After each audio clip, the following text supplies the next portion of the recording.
Let's take a look at the world with a critical eye.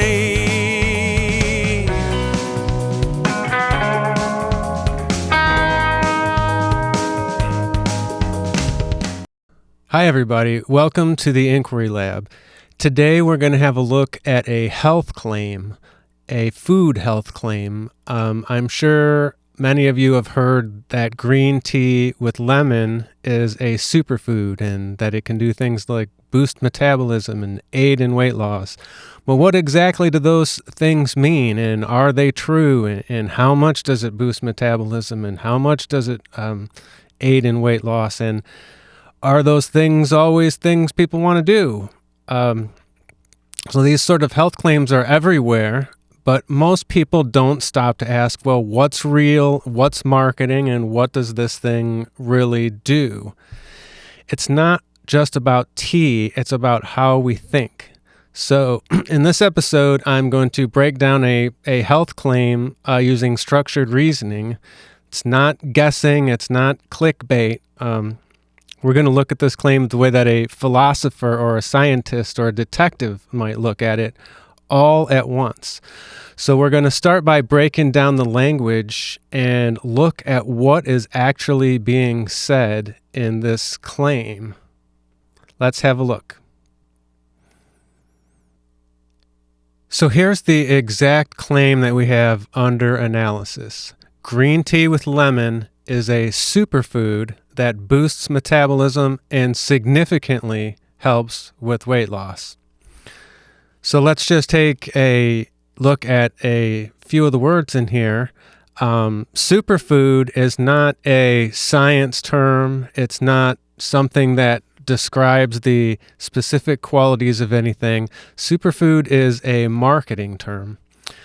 And boosts metabolism is not specific in any way, shape, or form. It doesn't tell you how much it boosts metabolism or what action it uses to boost metabolism, if it does boost metabolism. And then significantly helps with weight loss is, once again, fairly vague. What does significantly mean in this case? And there is no source attached to this to verify any of this when we're looking at it right off the bat. There's not a little number somewhere with something that you can click on to take you to a source to verify any of the information that you see in this claim. Let's go ahead and take a look at some key terms that we're going to use today for our claim analysis. So we're going to first look at the explicit claim, that is, what is directly stated.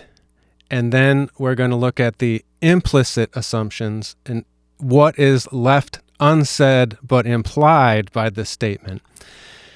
And causality is, does the claim imply a specific cause-effect relationship? And it's always good to remember that correlation does not equal causation. So let's go ahead and look back at our initial claim here and look at what it is saying explicitly, which is that green tea with lemon is a superfood, that it boosts metabolism, and that it significantly helps with weight loss. What is it implicitly saying? Meaning it's not saying these things directly, but it's implying them. So that would be that it has been somehow tested and verified. It's giving you the impression that this is a true statement. It's giving you the impression that boosting metabolism is something you always want to do or is always healthy to do, and that it significantly helps with weight loss, once again, is something that is always healthy to do and always something that you want to do. It's also a little deeper than that, implying that it's safe and that it has been somehow tested and verified, and that regardless of age or gender or health condition, that this is going to be something that you are going to want to take in because it's telling you that it's a superfood. And so those would be some of the underlying implications that it is saying without actually saying them. And it is implying that there is a causality here, that the green tea with lemon does do these things. It causes these things. Also, it's implicitly saying that this has somehow been studied somewhere, and that this information is coming from some verified source in which they have determined that it does boost metabolism by some amount that they've studied, and that it significantly helps with weight loss by some amount that was studied. But there is no actual link here to a study or a scientific article or anything whatsoever that is indicating that this has been studied and that there is some way that you can verify that. So you should be skeptical of something like this until you verify it further and have really analyzed the claim both explicitly and implicitly.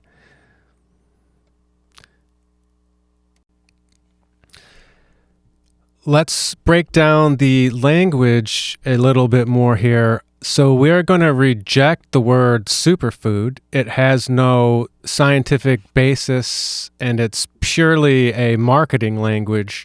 And there are a lot of terms like this, like immunity support and functional food and all natural. Whatever these things mean, there's not a specific definition of these, like from the FDA or in biology or chemistry. These are just words that have been made up to sell things. So taking something like the word superfood seriously is really something you should completely avoid. It needs to be rejected. It is not a scientific term. Let's go ahead and decompose the claim a little bit further. So we're looking at this and we're seeing green tea and lemon.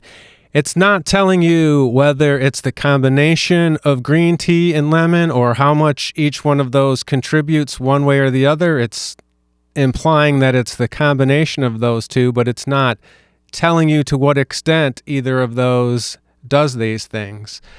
And once again, going back to boost metabolism, what exactly do they mean by boost metabolism? If it boosted your metabolism by 0.05%, is that even worth doing in any way, shape, or form? It would technically be true that it's boosting metabolism, but it would be so insignificant that it would be meaningless. And the same thing with weight loss. It says significantly aids in weight loss in the original claim, but what does that mean? You would want to find out from a study, well, did people lose a certain percentage of weight or a certain amount of weight relative to their starting weight that you could see in the study? And, you could see somebody that weighed 200 pounds went down to 180 because of this. That would give you a quantitative measurement of that. But scientifically speaking, boost metabolism doesn't tell you anything at all about how much it boosts metabolism, and significantly aid in weight loss does not tell you anything about how much it aids in weight loss. So in other words, it's not telling you how effective it is. These could be extraordinarily small amounts that it's doing it by, and it could technically be true that it does these things, but really it hardly does anything for you at all. So you would want to look for mechanism and evidence. Are there controlled studies showing the effects? So in those studies, you would see what the mechanism is that gives these effects, and you would see the evidence. You would see, is the effect size clinically meaningful? So as we were talking about, if it was a 0.05% boost of metabolism, is that meaningful in any way? Or is this whole thing just marketing where they're taking advantage of some tiny little boost and trying to make it seem as though it is, something significant?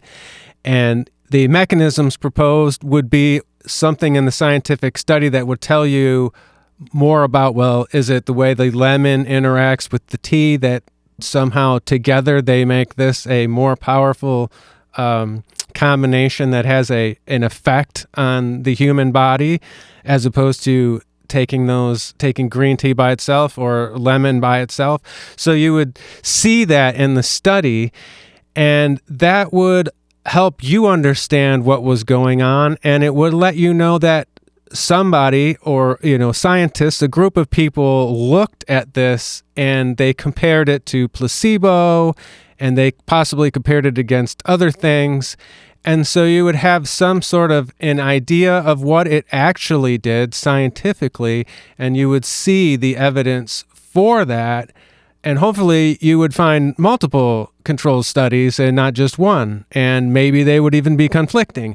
And once you get into that arena, then you've sort of got a real mystery on your hands. It's some detective work to do. You'd need to look at multiple clinical studies, especially if it was something more serious than green tea and lemon. So let's think about the weight loss effects a little bit more. And let's think, do the studies, providing studies exist, do these show meaningful, sustained weight loss from green tea and lemon? And so if you had access to the study, you would be able to look at the conditions that it was studied under, the conditions of the people that were studied, perhaps the ages of the people, the initial health of the people. There may be other confounding factors along with this that could have also aided in weight loss. So these weight loss effects, you would want to see exactly what they were talking about by aids in weight loss. Let's think about alternate factors. Could the results be explained by something other than the green tea and lemon, or could they be working in addition to the green tea and lemon, but they're part of the green tea and lemon recipe itself? So that'd be something like caffeine, or the fact that it hydrates you. Or there could be placebo effects. So these alternate factors are things to think about, and they're things to look for when you find the studies, so that you can get a real idea of exactly what's going on in all of the factors that are involved, and so that it's not just a marketing sentence. It could be things beyond just the green tea and lemon that have an effect. So let's think about additional effects. Could there be additional effects from drinking green tea and lemon outside of the claim? And there certainly could. They could be positive effects. They could be negative effects. You could have caffeine and it gives some people the jitters, or maybe some people shouldn't have lemon, or some people shouldn't have green tea. Maybe each one of those individually has positive or negative effects that certain people may or may not want to avoid. And it's important to figure out what these are, because these go beyond the claim. And if it's a marketing claim, they're just trying to sell you something. They're not trying to give you the maximum amount of information. So if you were to find studies on this, you would be able to see some of the additional effects that they studied. Let's think about dosing. There is no indication of how much green tea, how much lemon, how much green tea with lemon that you need to take in order to have these effects. Is it a half a cup, 1 cup, 3 cups? They don't say anything about that, and they actually don't even specify specifically, is it lemon juice that you buy at the store that comes in the bottle, or does it have to be freshly squeezed lemon from a lemon? Is the green tea have to be a certain brand or have a certain amount of something or other in it to qualify as the green tea that works for this? They don't specify any of that at all. So dosing would be a very important thing that you would want to know if it were true that this worked and you wanted to use it to get the effect that they're talking about. You can't just take it in any dosage, of course. You would have to find the clinically viable dose to get the effects that you're seeking. Once again, this is something that you would find in the study. So let's talk about source credibility. You may see something like this, and it may have a source attached to it, and Is that source a media source or a commercial source? If you were to hear somebody on the news, a journalist saying, yeah, green tea boosts metabolism and helps aid in weight loss, you'd be at the same place you were with the claim. Them saying it on a media program is no different than the claim itself. The source that you want to look for are scientific studies, hopefully multiple, and you would want real scientific studies that you found in peer-reviewed journals where they were controlled, random, checked against placebo. And so you want to make sure that the sources that you are using to look something up like this are viable scientific sources that have been peer-reviewed. The claim also says nothing about what populations it's good for. It implies that, hey, everybody should be doing this because it boosts metabolism and aids in weight loss.